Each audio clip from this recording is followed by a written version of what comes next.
Anyway, good to have you here. rich, Good to see you, pal. How you been? No, doing very well. Thanks for having me into studio. Yeah, the voice of record when it comes to what's going on with the New York Giants. And there's a lot of very good reporters. I love the fact you guys are battling right now. Yeah. Because if I can get involved in other people's fights, that's like my sweet spot. Well, Craig, the interesting part of that is one of many things I've heard is John Harbaugh has already noticed that, right? Oh, is that He's right? coming from Baltimore. He's coming to New York. Yeah. It's obviously a different beast. Right. And even during his courtship, right, it was pretty loud. Right. And some of it came from his side, but a lot of it didn't. Right. And so I think one thing he's determined, like the most interesting and important thing for the Giants right now is they have a leader of men now pulling the whole building in the right direction, in the same direction. Right. And he's going to give them some credibility. But along with that means getting his hands around the message, right? And the message has to do with leaks. Where's it coming from? So let me stop Are you my there. people here? You put right? something out, I think it was on Twitter today, this morning, which is why I had the guys reach out to you. I was fired up. And it seemed like you were pissed on a lot of levels. We'll get to all of them.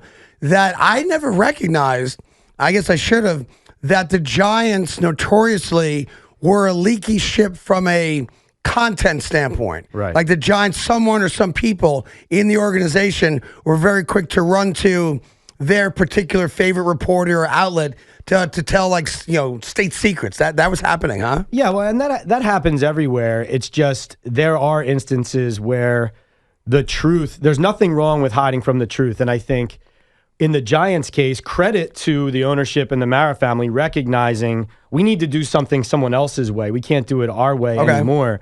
And I think in the last several years, especially most recently, last three, Joe Schoen being GM, the current culture has been focusing so much on the messaging.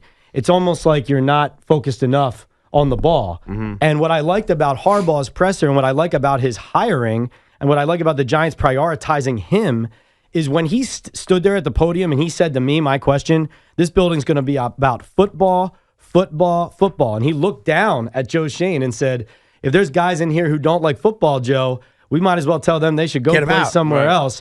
That, to me, is the shift that's happening here and the shift that needed to happen. Get away from talking about it. Right. Let's get back to doing it. So, look, there's been, 5 head coaches since Coughlin, 4 head coaches since Coughlin, whatever it is. Yeah. Is that that's an organizational problem as opposed to specific, a Dable problem, a McAdoo problem, a Judge problem. Right. That's an organizational thing. 100%, yes. And the changes that you've seen John Harbaugh already make, and he's not done, are changes that other coaches and other people who have come through this building have complained about and said, we need this person moved. I'd rather have my person here. Sure. And they've been told no, right? And that comes from above them. And so there's a lot of people today, yesterday, and even during this process who were telling me early on in Harbaugh's courtship saying he's not going to show up and be okay with the status quo. Right. And what they're watching right now today is saying this person reassigned, this person out of here. Yes, this is what we and others have been saying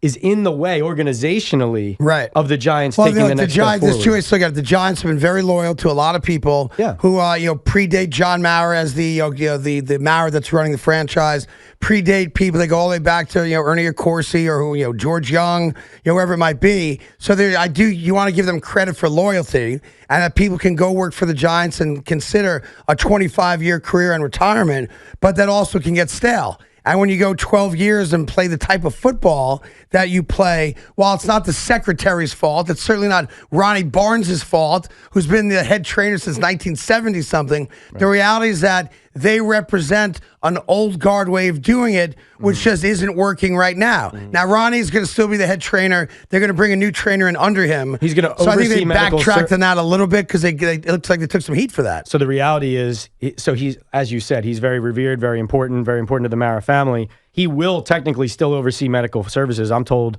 though he's out of it, right? Like so they're going to be respectful to him, but he's not no longer the guy. Correct. He was the / head athletic trainer. He is no longer going to be the head athletic trainer. Let me ask you the obvious question, and Chris will jump in here as well. Yeah.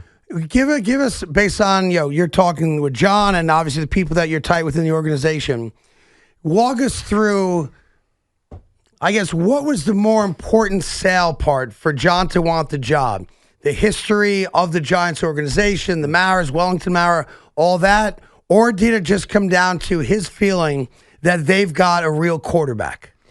Or is there something else? No, both of those are huge selling points. I think the Giants' desperation showed Harbaugh that this is the best of both worlds. I get a flagship franchise that means a lot to him. Sure. Like the reason the Green Bay Packers would have been a threat to the Giants, sure, and the biggest threat if LaFleur had been fired, was because coaching the Green Bay Packers means a lot to John. It means a lot to his dad, right? The history of the game means a lot to him. Mm-hmm. So the Giants being the New York Football Giants, that wasn't just all talk by him.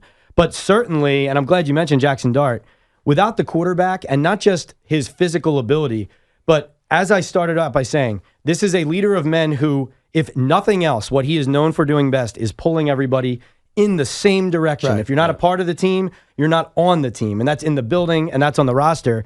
What he gathered from that conversation with Jaxson Dart wasn't just that he's coachable and all that. It was that he's willing to get the same message across in the locker room when John's not in the room that John would be doing if he was delivering a team speech himself. Extension of the head coach. Extension of the head coach. Correct. Yeah. And what we were talking about before about now, obviously we've seen somewhat of a purge here, right? We got defensive coaches all being told that they might not have their job anymore. Right. But specifically. For good reason, yeah. Right, for good reason. The defense was terrible. But specifically some of the Kevin Abrams we haven't mentioned yet as assistant GM. I always got the impression that the holdup over the weekend, which was weird, like to have this, the deal was announced and then they had this long, drawn-out stretch of finalizing the deal, and it's kind of now been portrayed as more of like the direct, who he reports to as opposed to Joe Schoen.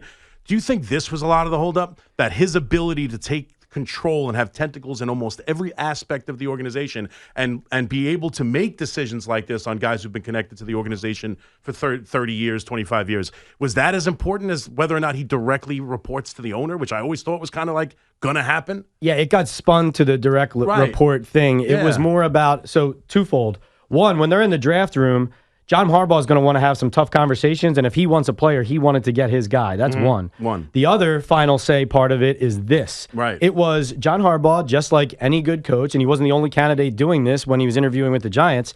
He was calling around saying, what do I have to know? Here's somebody I want to bring to the training room. Here's someone I want to bring to the strength room. Who runs that now? Are they untouchable? If I can move them, how can I move them? Do I have to be delicate about it? Can I just make the change? Right? And gauging all of that, looking at the delicate nature of it internally.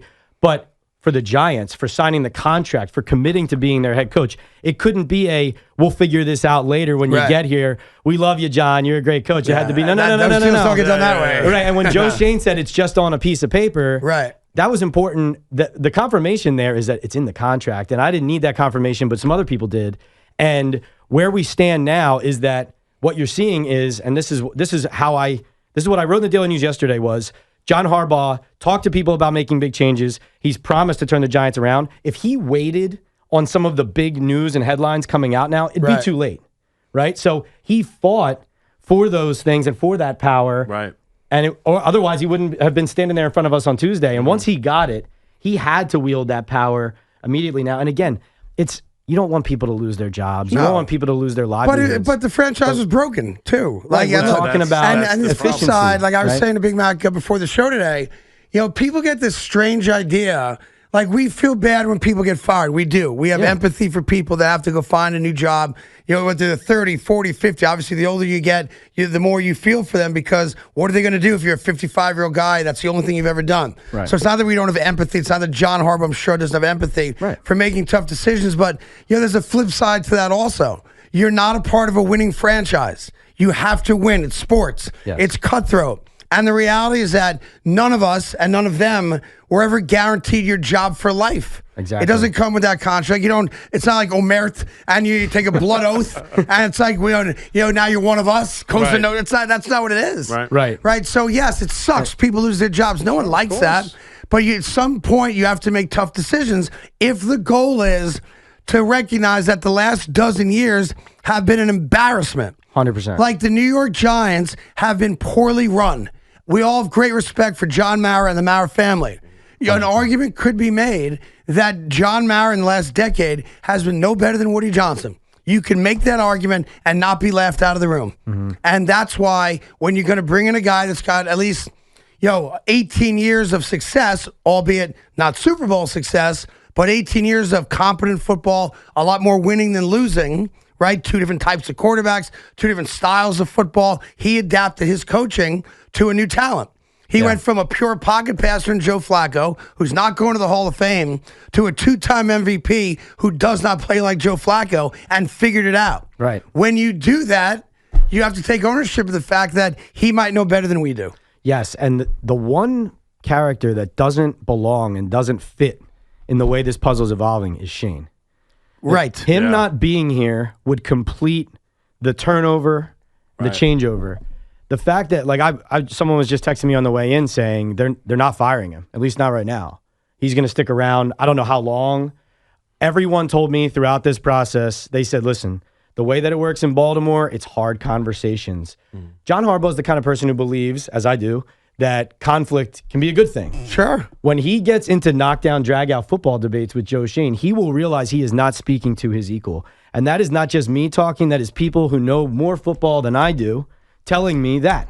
Right? Wow. Now, so Joe Schoen will not be long for the job. I was just going to ask you about where we can view him as. You believe there's a chance that he is not going to be long for this job with John Harbaugh? Well, so he has one more year left in his contract. I've seen reports out there that he could even be extended, and I poked around on that. Somebody said it could be just like a 1 year, so he doesn't go in as a lame duck. But that, my understanding, what I'm told reliably by people, is that eventually it will play out that he is gone. Because to Craig's point, and this is what made me think of Shane right there, if you're going to acknowledge, as the Mara family has, it's time to shake things up. Like Chris Mara, I thought did a great job speaking to us at the press conference. The most I've ever seen him speak about Giants football. And he's been there for 30 years. Definitely. And I thought his point about, it was interesting how he said it, but he said, I have this book of all these coordinators. I flipped through it. Who's the hot next name? And then I said, I don't know who any of these guys are, but I know who John Harbaugh is, and I know we need credibility. Yep. And I thought that really jumped out at me. But if that's going to be your thought process, which I think we can all agree with is sound, where does Joe fit there in terms of the results? Right. Just the results. Right. We're just looking at the Well, results. you know what Joe Schoen needs? Joe Schoen needs the Maras to settle the Pagulas so he can get promoted and become president of football operations. Well, the Pagulas are making the Maras look really good right now. Right? I mean, listen, but to your point, like the win losses, you can't argue. I agree with that. But we just talked about, because I know you've been critical of him. Almost everyone has. So have I. I've called for his firing as well. But at the same time, we talked about what enticed John Harbaugh to come here, right? Like, you do have to at least give him somewhat credit. I know there's the video of Brian Dable wanting Jaxson Dart. He drafted Jaxson Dart. He put together a roster good enough to entice John Harbaugh to come here as his number one choice. And John Harbaugh clearly at the press conference, whether it's just lip service or whatever, was very adamant about the relationships with Joe, working with Joe. Like, what level of credit do we give him? He led the search to bring John Harbaugh here, John Harbaugh here. Like, what level of credit do we give him for all of this? And, like, I'm surprised to hear you say that automatically we're already thinking that he's on shaky footing. Well, I think his track record hasn't been strong from a win-loss perspective, from a draft perspective. You are absolutely right that technically Jaxson Dart's on his resume, Brian Burns is on his resume, right? That was a great trade. It's not without wins, right? Sure. Even though Leonard Williams might go win a Super Bowl, that's not going to look very good. And Love. At the time, the return on the Leonard Williams trade, right? A second-round pick. Seemed good. High second round. I mean, you use it on a safety who might not even be on the team next year, but that, But the bottom line is, I think, yes, Shane was involved. I think giving him a ton of credit for the courtship of John Harbaugh is way overblown. I agree with you on that. Chris Mara led this. He told us he led it, right? And even at the end, you saw some people said that at the end, Shane recused himself so that it got done. In other words, the real people who were making the final decision, the real people with the power got in the room and figured it out. We're talking to Pat Leonard, Daily News, obviously covers the Giants and the NFL as well. Did you think that Joe Schoen was nervous at that press conference? Very nervous. Because when he did the introduction, and he's obviously been through the wars and he's dealt with the New York media for 4+ years now, and Buffalo's a little bit different, but he's seasoned in talking in front of cameras and microphones, and he was out of breath, and he seemed nervous. Like, he did not come across. Now, he was different with Evan, Tiki, and Sean later in the day. I'm sure he was different when you guys kind of get you more of your one-on-ones or smaller groups with him. I'm sure he was. But when he was on that stage in front of 200 people, and he knows he's going to introduce the guy that's probably going to fire him one day, he seemed nervous. Am I wrong on that? He was nervous. Joe is very good at messaging. That's his greatest strength. Is controlling the narrative, shaping the narrative. But he knows how challenging a day that was for him. Why? Number one, it's public knowledge that he now doesn't really have any power. Right. Like right now, Harbaugh's making all these changes. It's not Harbaugh and Joe Schoen making changes. It's John Harbaugh making changes. He's not running it by. Now, do you think Harbaugh is calling Joe and saying, hey, Shane, I need you to fire those 3 people? Or do you think John's doing it himself? John's doing it himself. He is. Like, he's picking up the phone saying, listen, it's not going to work out for you. Peace out. I mean, I don't know how every individual one. I know he's meeting face to face. He is that type of person. But here's the other thing about Shane. The background of this, remember, even though obviously this all goes so fast, but we, a year ago, were sitting here in a joint press conference and Joe Schoen and Dable sitting arm in arm for all the cameras. Like, yeah, everyone's saying that our relationship is on the fritz, and that couldn't be more overblown, and having planted questions in the press conference so they can, say what they want to say and all that. And what happened is, let's just say this. Joe Schoen's collaboration with Brian Dable looked a lot like Brandon Beane's did at the end with Sean McDermott. Stabbed him in the back. Which is, you're my guy, you're my guy, you're my guy. And then when push comes to shove, it's like going into the last year, and believe me, I'm not a fan of what Brian Dable was as a head coach, but it is just the truth. Again, it's just the truth. And you don't want people to lose their jobs, but it's the truth that going into their final year, when it felt like both of them should have been fired already, it became less Joe Schoen talking about us and we and more talking about me and him. When did he start stabbing him in the back? Well, it was just the conversation about where do we go from here and what's the blame for 2024 became less about here's how we're going to address it and back channel conversations that Dable became aware. Right. Is there any truth to the story that I heard that after the collapse in Denver, Shane went to the Maras and said something to the effect of, told you. Something along those lines. The story I heard was that John Mara, after that game, wanted to fire Dable right then. Right. And actually, the girl with the fake lips had that story. She trumped all you guys. Right. So when that was reported, I did not know anything about it. And I didn't weigh in. About a month later, I did write in a story in the Daily News. I said that report by that person on social media was true. Yeah. I apologize. I forget her name, but she took a beating because she has like injections in her lips or something. But she had it right. She was right. So John Mara, after the embarrassing collapse in Denver, wanted to fire Dable when they came back to Teterboro, wherever they land, and wanted to fire him on the spot. Yeah, and then who talked him out of it? He was talked out of it, but so Chris Mara has been more involved, right? Because of John's health issues. Tim McDonald, his nephew, right. Is very involved. So, those are people that he trusts, that he speaks to in those moments. The right time to fire. If you're going to fire him anyway, that's the time to fire him. Like, it's a terrible collapse. Yeah. Also, here's the thing. Like, as much as we criticize, and for good reason, what the mistakes they have made over the years, that's a moment where when you hear that story and you know it's true and it's confirmed, you say, John knows what he's watching. Right. John knows, because he cares more about the Giants than anybody. Right. He lives and breathes the Giants. He's watching that and saying, there is no way this can represent me, can represent us, can represent our paying fans anymore. I give him credit for that, even though it took too long. Let me ask you a question. Could you bring up John Mara? Chris and I, Big Mac and I had an argument, when the Harbaugh thing was happening about how much John Mara, cares about the fans, all that stuff. It's not worth getting into again. But I was just thinking, I still can't believe that John Mara allowed Hard Knocks to air that video back 2 years ago now, when they were debating what to do with Saquon Barkley. I thought that might have been one of the most embarrassing moments in the history of the Giants and the Mara's family stewardship of the Giants. And to this day, I still cannot figure out, because they had editorial control over that. Yes. And they could say, you cannot air this. And they allowed that to air, which I thought was embarrassing for Joe Schoen. Right. And obviously put John Mara in a bad light with the fan base. Have you ever talked to anyone about the decision to let that air? Yeah, so obviously the rest of the league has said they're never going to do that version of Hard Knocks because of that. Right. But my joke, I always tell people, I'm like, no, you'd be okay. You're not the Giants. You'll probably be fine. Just don't let the Jets do it. Right. Oh, yeah, right. Exactly. It wouldn't even go to air. I mean, the Jets actually flew, what's the actor's name? The Hard Knock guy. Shriver. They flew Liv Shriver into Florham Park in a helicopter because Aaron Rodgers was here. Yeah. So go ahead, sorry. I mean, that's a difficult spot because the Giants and a lot of these teams, it's like you have either been criticized for, like in the Giants case, it was meddling and it was concealing how we actually operate. Right. And it's, complaints about access. And so in their minds, they're saying like, okay, well, let's open the doors. Let's show people a little bit. And again, Joe Schoen being the type of guy who doesn't mind being on camera, And, neither do I. I'm not criticizing him for that, But being the type of guy who didn't mind being the star of the show. Sure. And I think that's where it leaned. It leaned towards like, we're the Giants. We're proud to be here. You're never always thinking about maybe how something's going to be received. And really, to your point, Craig, as much as certain things happened on that show that could be debated or people could mock this or that, it was that one scene. Yep. Right? It was that one conversation. If that wasn't in there, people would view them and view Shane and view a lot of things in a different light.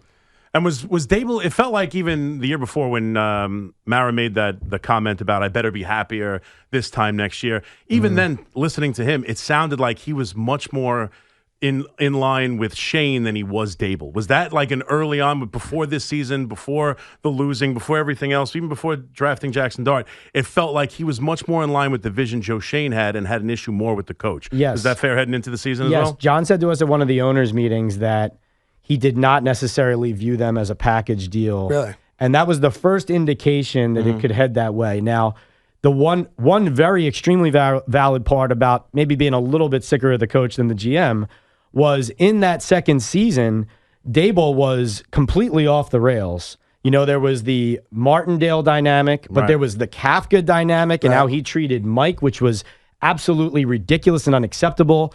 There was, as I first reported, Joe Schoen literally getting on the headsets for 4 games to monitor how Dable was dealing with the coaching staff. And so from an organizational standpoint, it became not only are we losing games, but this guy's embarrassing us. Yeah. Right? And so that was the difference in the judgment of Shane and Dable. But again, that's also the advantage a GM, and not just Shane, the advantage a GM can have over a coach is like what you see in Buffalo. Right.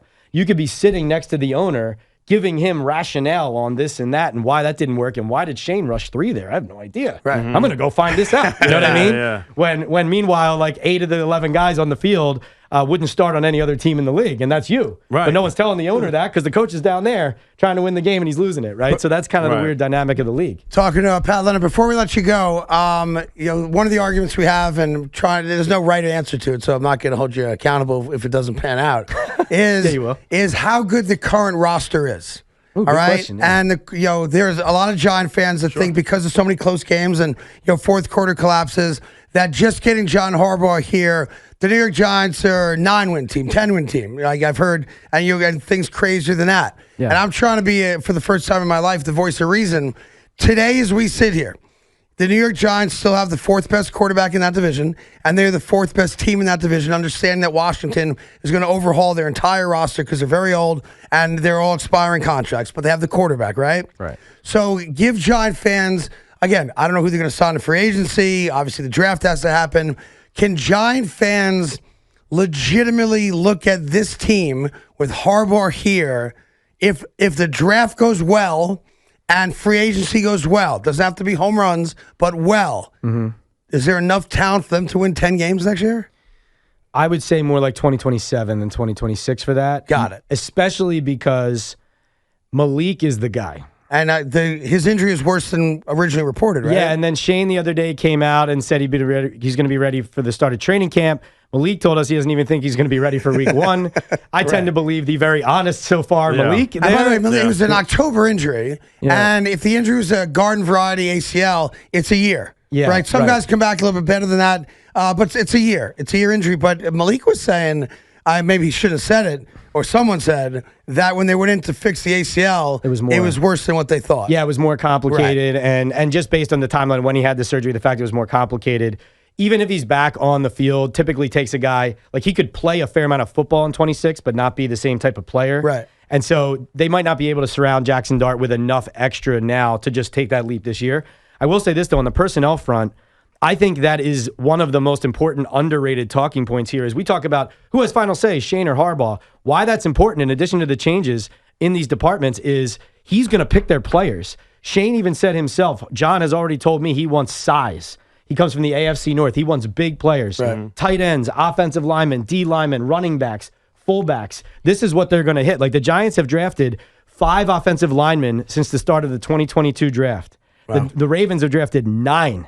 Right? So what you're going to see, I think, is a brand of physical ball that if you're a Giants fan, I think you're going to be able to, in 2026, win or lose, You can be able to walk out of the stadium, out of MetLife Stadium, and keep tailgating in the parking lot because you're going to want to hang around because you're going to see some good, you're going to see some attitude, you're going to see guys running to the ball, and the guys who don't run to the ball are going to get cut on Monday. They're not going to stay on the roster because somebody who's still in the building drafted them 3 years ago. Got it. Hi to SNY. I appreciate it. I know the Mets are going to be talking here in a few minutes. We'll get back to them in a second. I guess final thing for you. And it's not even about for me at least. I know there's a clause in the contract the Jets and Giants have, which starting I think next year, either one can enact the clause, and whoever does it first gets it, that they can roll out of MetLife Stadium. The New York Giants are not leaving MetLife Stadium.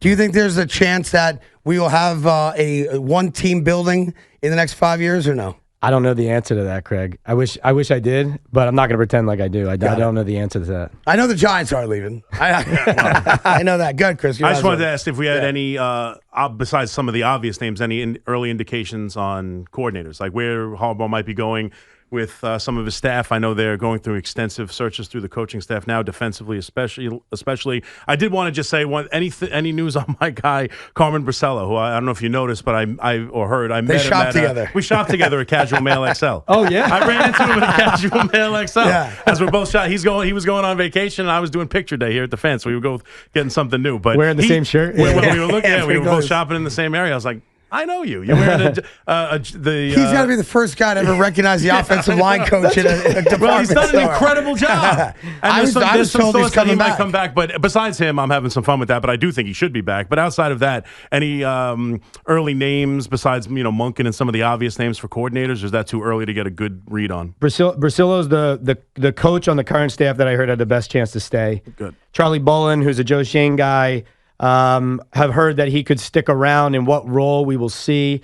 Defensive coordinator I've heard is either going to be most likely going to be either Anthony Weaver from Miami or Denard Wilson from the Titans. Just got reported that Saleh is officially not retaining Denard Wilson. The Giants wanted to hire him when Martindale resigned and they hired Bowen, but Wilson looked around and he said this could be a one-year job. Right. I'm inheriting somebody else's staff. Let's wait and see. To be one of those guys. Munkin, what's encouraging about him is not just he coached Lamar, all that. Yeah. It's that he runs tempo. And Jaxson Dart grew up on tempo with Lane Kiffin and Ole Miss. So it's actually a fit, right? It's not just like, a big name that you know who's interviewing for head coaching jobs. Heard Zach Orr, the Ravens DC, could actually be the linebackers coach coming here. So the deal is like Harbaugh has a lot of money to spend on his staff. Right. He's going to be able to bring a lot of guys. Special teams coordinator, they blocked Chris Horton from interviewing. Still a chance he could get released from Baltimore depending who they hire. They could end up hiring Randy Brown, second in command there. And then various names. T. Martin, their quarterbacks coach, could end up coming as well. Okay. Training room, strength room, video department. These are areas of the building that are, can we expect some Ravens players in free agency? A lot of these times when coaches come in and trying to install a new culture, you'll see them bring in a bunch of guys that they've worked with. Rex did it with the Jets. Right. You come in, you have a couple of culture guys who know how everything runs, how everything is done, what the coach expects. Can we expect some Ravens in free agency? Yes. And if you go to overthecap.com like everybody else and you sort that free agent list, you can figure out pretty fast who you might want on the team. Yeah. But the three names that stick out to me are Tyler Linderbaum on the offensive line, center, and then as well as Charlie Kohler. He's a tight end who played a lot more snaps than you would expect, like a third tight end on the Ravens behind Likely and Andrews to play. But again, they want big. They want the run game. And Patrick Ricard, the fullback, is going to be reintroduced. Oh, Likely. Giants having a fullback? They have a fullback. His name's Cam Scatterbo. Right. But, Munkin's personnel usage, if you look, a lot of 11 personnel with 3 wide receivers for the Giants over the recent years. But the personnel-wise, what Baltimore likes to do, they go running back heavy. Right. They got the fullback. They got the 3 tight ends. Yeah. So those are players to watch. It seems like they didn't do that in big spots. I saw Derrick Henry on the sideline in the fourth quarter of a one-score game, and I'm saying to myself, Todd Munkin doesn't know what the hell he's doing. Is it too early to ask those questions yet? Right? Like, what were you doing in the last round? I want to ask one too, because Lamar and the running quarterback. And the one thing I will say, the one narrative that really bothered me a lot this year is that Jaxson Dart was constantly put into harm's way. And, I didn't like that. Like, I think it's a bit unfair. I know Brian Dable, we said, had a lot of issues, but like the idea, he's putting the kid at risk because he needs to win games. Like any coach in the NFL doesn't need to win games. But like that's the one thing we still expect Jaxson Dart. Like I know there was a lot of stories, especially after the concussion. Like, I know he wants to be a running quarterback. It's part of his game. Is that going to be something like the Giants are afraid to do? Or is Jaxson Dart going to be the player with Monken or whoever where we expect him to be a part of the run game, design runs, all of that? Yeah, so what I didn't like about that was I thought that the leak about that came from inside the building, right? That's what I don't like about that. I think Jaxson Dart, you got to let him play. And also, if you're going to draft him because he's a mobile quarterback with all these skills, right, you don't put him into the league and 2 months in say, by the way, stop doing what you do best, right? Yeah. That's not good coaching. It's not good management. It's not good structure.